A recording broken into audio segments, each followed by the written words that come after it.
Bem, hoje já passado assim quase 4 meses, o que eu fico pensando é se valeria a pena retomar um pouco dessa história, dessa experiência, através de uma narrativa. E eu fico pensando que é difícil a gente relembrar algumas coisas. É claro que na intensidade do que eu vivi, do que a gente viveu, especialmente de final de abril, maio para cá, e nós agora estamos o quê? Encerrando setembro, né? Mas por outro lado, eu acho que é muito rico a gente poder repartir essa experiência com algumas pessoas. E sempre eu deixo claro que aquilo que acontece com uma pessoa, aquilo que acontece com cada um de nós, não é regra geral para acontecer com todo mundo. Eu vou falar acerca do que eu vivi. E quero ressaltar que a minha gratidão por tudo isso foi que, diante de toda a situação, diante de todos os momentos, eu não forjei nada.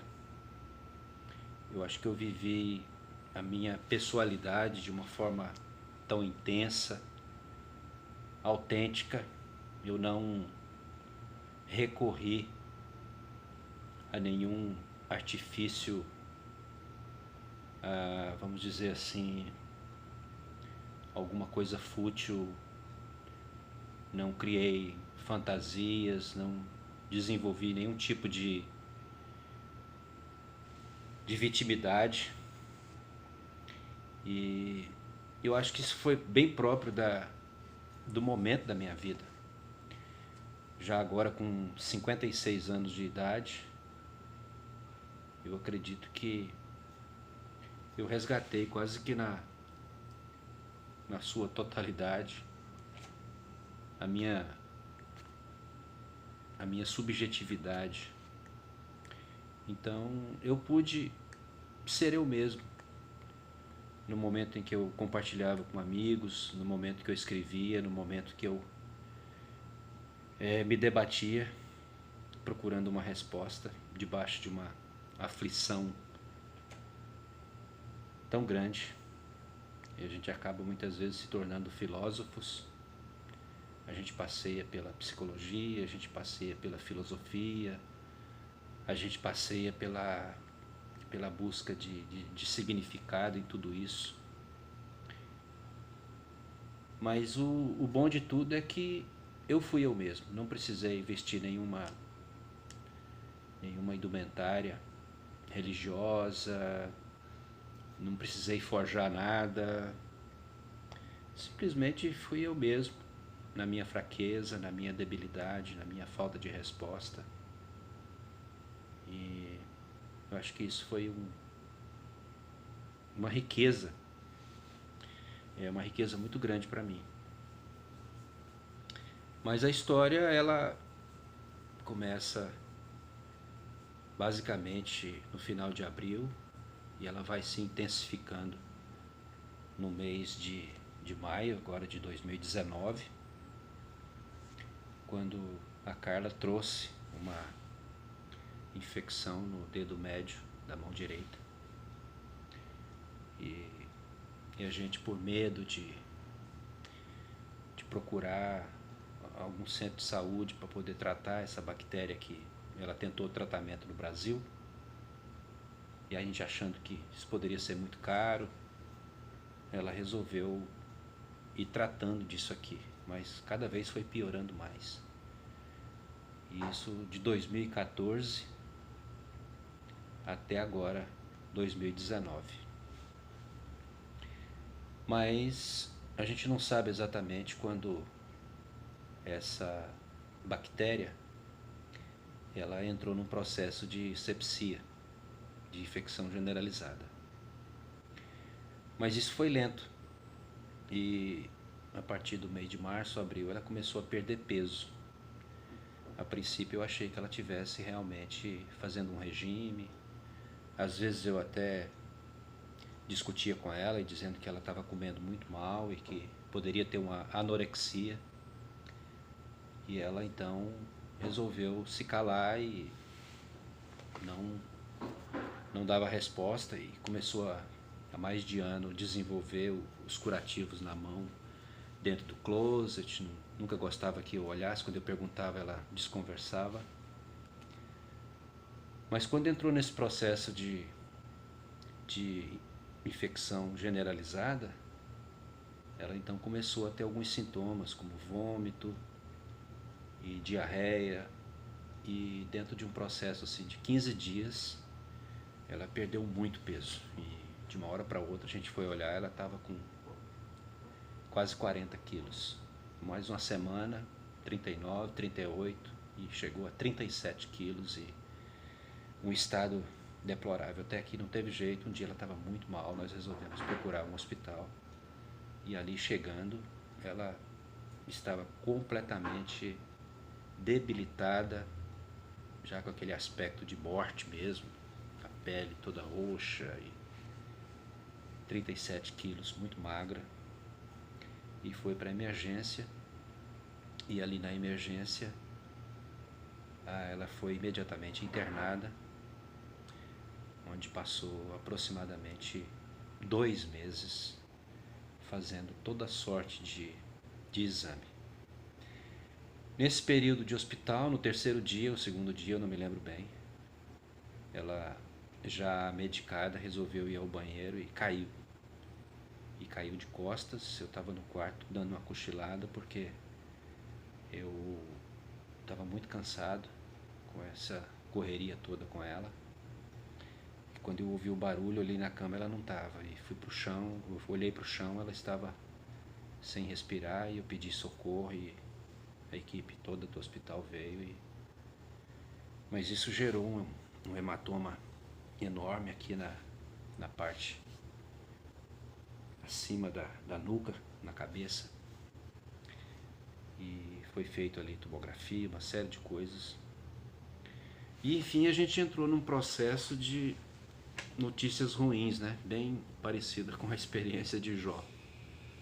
Foram 2 meses que todos os dias acontecia uma novidade ruim. Mas o quadro não ganhava peso e continuava naquele mesmo estágio e tomando vários tipos de antibióticos, e até que já chegando ao segundo mês, final do segundo mês, os médicos disseram, olha, ela tem que ir para casa, porque aqui a gente não, o tratamento que pode ser feito agora, ela pode desenvolver isso em casa. Então ela veio para casa no dia 18 de julho e chegando aqui ela entrou num processo de piora muito grande. Começou a ter uma paralisia do lado esquerdo do corpo, que ainda perdura até hoje. Isso depois espalhou para o corpo todo, desde a cabeça até os pés, e ainda está sendo um motivo de investigação para poder saber o que aconteceu. Mas nesse processo também ela teve o que chama de stuck, né? Onde a fonte das bactérias elas se acumularam na meninge, no coração e também no pulmão, né? Órgãos vitais. E tiraram várias vezes líquido da lombar, né? Da coluna. Mas nesse processo que ela veio para casa, ela ainda trouxe um outro tipo de bactéria na mão, que eles não sabiam dizer o que era. Uma outra bactéria diferente no líquido lombar. E um quadro de imunidade muito baixo. Quadro baixíssimo de imunidade. Mas ela piorou muito. E aí nós então resolvemos procurar um hospital geral aqui, onde tem muito recurso, é o hospital universitário. E ali ela ficou por mais ou menos 1 mês e meio ainda internada. Foi um momento difícil porque tive que aprender a conciliar a vida, o trabalho, o sustento com essa situação dela. No primeiro hospital eu praticamente, quando conseguia, trabalhava durante o dia e à noite eu dormia lá com ela. Mas foram momentos assim muito difíceis. E nesse tempo, às vezes eu vinha em casa, tomava um banho, escrevia alguma coisa e convivia aqui com a natureza, com os animais que tem aqui. Mas já naquela expectativa de que ela não iria sobreviver. E a situação difícil porque nós estamos aqui sós. Nós fizemos opção por viver uma vida intensa entre a gente. A gente experimentou alguns tipos de amizades e relacionamentos aqui. Percebemos que a vibe aqui é outra. A vibe aqui é uma vida de correria, de busca pelo dinheiro, de sobrevivência. Todas as pessoas são ocupadas. Por outro lado, a gente com uma exaustão enorme, com essa coisa de igreja, especialmente eu convivendo aí com pessoas da religião no ambiente de trabalho e percebendo que essa galera toda parece, né? Quem sou eu para julgar? Pessoas que estão na igreja simplesmente para fazer o seu network, para poder ter ali uma indicação de trabalho, alguma coisa assim. Digo isso porque testificando aquilo que talvez eles são lá na igreja e na vida, no cotidiano, não estão sintonizados com as coisas mínimas e básicas do Evangelho, como hospitalidade, amor, respeito, justiça, cuidado com os outros. Essas coisas mais simples e básicas do Evangelho. Então a nossa vida foi se afunilando, a gente ficou sozinho. Os amigos mais próximos estão aqui há 1h30, também com suas vidas, com algumas pessoas de igreja, outros com seus negócios. E foram momentos muito difíceis por conta da falta de alguém para poder dormir com a Carla, ou dar um alívio para mim. Então eu cheguei assim no meu ápice, no meu limite mesmo de resistência, de estresse. Mas o curioso é que em nenhum momento eu me sentia só. E acabei descobrindo uma cantora e 3 músicas que eu ouvia dela, chamada Lauren Daigle. Uma que diz You Say, né? Deus diz. A outra é uma narrativa do Vale de Ossos Secos. E a outra é chamada Resgate, Rescue. E eu ouvia muito essas canções, mas eu não conseguia, de forma alguma, eu não conseguia achar uma reversão no quadro.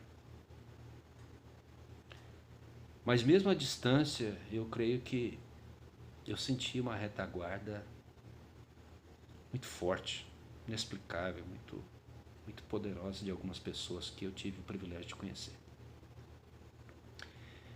E às vezes é ruim a gente citar assim, né, nome de pessoas, porque eu sei que houve uma união, uma corrente muito forte, assim, sabe, de pensamento positivo, de encorajamento, de oração, especialmente oração. Mas eu vou cometer o pecado aqui de citar nomes, pelo menos aqueles que foram muito significativos nesse tempo para mim. Eu acho que uma palavra do Esdras que eu demorei muito a digerir sobre essa questão de que em determinadas situações a gente não pode ser Deus, a gente não pode fazer milagre. Eu acho que a Gislaine de Goiânia também, falando um pouco sobre a finitude, acho que eu tive a oportunidade de repensar que todos nós somos finitos e que de alguma maneira vai chegar a hora que nós vamos passar. Vai chegar o nosso dia e pelo menos nessa existência aqui a gente não vai continuar vivendo, né? E eu acho que a Lili, mãe da minha filha, foi uma pessoa extremamente importante. Isso foi algo muito confortador. Perceber que do nada, assim, uma pessoa que tive o privilégio de viver alguns anos e que me divorciei, mas que se tornou do nada uma das pessoas que mais se empenhava para orar e buscar uma atuação de Deus na situação, né? A mãe dela também, a Dona Nilda, uma mulher assim que eu julgo como um dos maiores seres humanos que eu tive o privilégio de conhecer. Meu pessoal de Vila Velha e pessoal de Cuiabá, a praticidade da Helena, do Orlando, e fazer ali uma tentativa prática de ajudar, né, financeiramente. E muitas pessoas se uniram nesse sentido e foi um momento que eu fiquei pelo menos uns 3 meses sem trabalho, e se não fosse isso as coisas iriam perder o controle. Então eu ressalto bastante essas pessoas, né? E me lembrava de meu pessoal de Vila Velha, Benilda, Ieda, Josi, Lúcia e minha tia Irene em Goiânia, minhas irmãs também em Goiânia. E foram momentos em que eu achei forças suficientes para continuar, não tinha outra opção.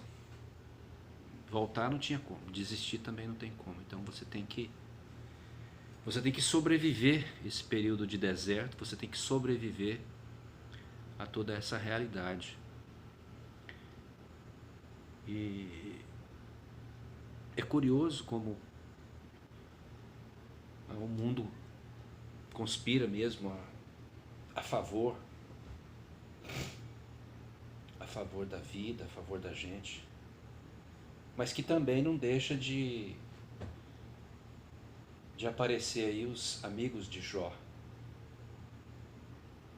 A gente sentiu algumas coisas que eu acho que vale a pena ressaltar. Quanto que, pelo menos no primeiro hospital, a medicina americana é bastante diferente da brasileira, muito impessoal, muito pouco contato com o paciente, é tudo no computador, no totem. E a frieza, né, aquela coisa que não tem a nossa cultura brasileira. E no dia que ela recebeu alta no primeiro hospital, eu perguntei pro médico: vocês estão dando alta para ela morrer em casa? E ele ficou calado. E foi um momento difícil. Ela estava também ouvindo a conversa. Mas uns 2 dias antes chegou também um outro médico e eu não estava. E quando eu não estava, ela usava um tradutor do Google para conversar, e ele chegou para ela e disse assim: você sabe que a sua doença é muito grave, né? É muito grave. E eu quero perguntar para você, disse o médico perguntando a ela, se você aceita equipamentos para você respirar artificialmente. E ela ficou muito abalada e perguntou para ela: mas por que você está me perguntando? Ele disse: não, nada não, é porque a gente pergunta isso para todo mundo. E quando eu cheguei do trabalho, ela me contou isso, eu fiquei na lona. Fiquei pensando que o quadro poderia ainda piorar. Mas, por outro lado, o conforto e a generosidade das pessoas que trabalhavam ali, que pareciam anjos. Tinha sempre uma pessoa que cuidava da agenda, da limpeza, do cuidado com ela, e tinha uma enfermeira que ministrava ali os medicamentos. Mas cada pessoa que você falava: não, só pode ser uma pessoa sobrenatural. Isso não é normal. E foi assim uma coisa. Eu falei: não, eu preciso dar uma palavra de agradecimento quando ela saiu ela teve a primeira alta. E quando ela falou: moça, você quer cadeira de rodas para descer o elevador e ir até o carro? Aí a Carla falou: não, eu consigo ir andando. Eu gostaria de ir andando. E quando a gente saiu assim do lado de fora, ficava bem diante do local assim de atendimento, no 4º andar do hospital. E o quadro todo de funcionário, assim, quando viu ela saindo em pé na porta, todo mundo parou o que estava fazendo e se levantou assim. E eu falei: nossa, eu tenho que dar uma palavra de agradecimento para esse pessoal, mas a minha voz embargou e eu falei: não vou conseguir. E uma senhorinha que era muito calada e cuidava da Carla de vez em quando, chegou e falou para ela: Carla, você nos ensinou muito aqui. E a Carla depois me disse: eu não sei porque que ela me disse isso, eu não fiz nada. E ali fizemos alguns amigos e tivemos o privilégio da bênção do encontro, né? Pessoas que em outras situações você jamais encontraria, mas que a gente encontrou ali naquele lugar, né? Tem uma outra experiência interessante no meio de tudo isso. Um dia eu voltei do trabalho e tem um posto de gasolina em frente ao hospital. E aqui, posto de gasolina é um local muito comum, assim, para café, para você comprar tudo quanto é tipo de coisa. E ó, é barato, tão barato quanto o supermercado. Não é aquela coisa de posto de gasolina como no Brasil, né? Que tudo no posto de gasolina é mais caro. Eu fui lá, tomei um café, tinha chovido, tinha dado uma chuva, depois saiu o sol, aquela chuva da tarde que geralmente dá aqui em Tampa. E eu tomando café, resolvi caminhar um pouquinho antes de ir para o hospital, antes de atravessar a rua e ir para o hospital. E daqui a pouco eu olhei para o chão, umas notas de dinheiro, e eu comecei a pegar as notas. E era um momento difícil, assim, sabe, para mim, porque eu estava praticamente sem dinheiro para pôr gasolina no carro. Trabalho muito escasso. E eu fui pegando aquele dinheiro e falei: não, isso aqui só pode ser, ou se não é falso, é pegadinha, né? Que aqui a gente chama de prank. Olhei, não tinha ninguém filmando. Eu sentei no meio-fio e estiquei as notas, porque parecia que estava ali há algum tempo. E ou num local assim extremamente visível, a grama do lado do posto. E eu peguei a nota, aquela coisa assim, parece que foi molhada, já estava secando. E peguei, sentei no meio-fio, fiquei olhando, dei uma esticada nas notas. Olhei para o lado, mais uma nota, mais outra nota. Enfim, eram 5 notas de $50 e 3 notas de $20. Deu uma soma de $310. E eu não entendi como é que alguém perdeu aquilo ali. Fui pro carro, fiz um filme para um amigo meu, mostrei: rapaz, você acredita que eu achei esse dinheiro aqui? Coisas inexplicáveis que acontecem na vida da gente, né? Fiquei tentando pensar como a pessoa perdeu isso durante uns 2 dias, mas não consegui descobrir a menor pista de como que alguém perdeu aquilo ali. Mas enfim, hoje o quadro da Carla, depois desses praticamente 4 meses, nesses últimos 15 dias, ela começou a ganhar peso. Há um mês atrás eu comprei uma balança, botei aqui na cozinha para ela. Ela pesa todos os dias. Mas até 15 dias atrás pesava e não saía dos 39, 39, 39. E de uns 15 dias para cá ela foi 38, 39, 38, 39. Aí começou 40, 41, 42. E hoje ela pesou, ela está com 44,5. E hoje pela primeira vez ela colocou um short. Aquela parte do peito assim onde estava só o osso já está coberto. A musculatura dela está voltando, ela sempre foi muito musculosa, né? Muque, coxa, sempre fez exercício. Sempre pegou no pesado comigo na marcenaria. Então, o quadro hoje é esse. A gente está com um momento de refrigério. A gente fica pensando assim, Deus não fala, né? Deus parece que brinca de esconde. Mas essas últimas semanas, especialmente agora nesse mês de setembro, eu tenho vivido uma vida tão pacificada, totalmente distante de qualquer tipo de depressão, trabalhando com uma alegria, uma satisfação em tudo que eu faço. E entrei nos últimos 2 meses num esquema de trabalho muito gratificante, com pessoas incríveis. E nunca aconteceu isso nesse período aqui. Eu trabalho o dia que eu quero, a hora que eu quero, vou a hora que eu quero, volto a hora que eu quero. Hoje mesmo é sexta-feira, tirei para mexer com os meus artesanatos, ficar com a Carla em casa. E amanhã é sábado, eu não vou trabalhar, domingo também não. Segunda-feira eu vou trabalhar numa cidadezinha aqui perto, 2 horas daqui. E eu agradeço muito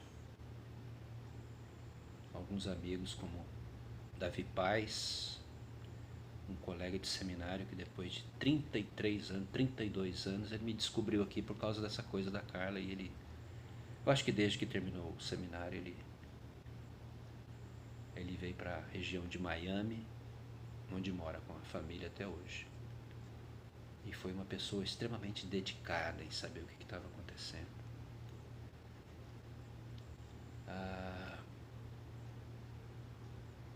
Vale também ressaltar que eu vivi na pele a experiência de ver qual é a diferença entre você sofrer por alguém e você sofrer com alguém. Eu vi pessoas, amigas, queridas, sofrendo conosco, como se fosse a gente. E eu só tenho que agradecer. Eu acho que a parte mais difícil já foi. Tudo agora tende a melhorar. E, enfim, eu não tenho palavras para descrever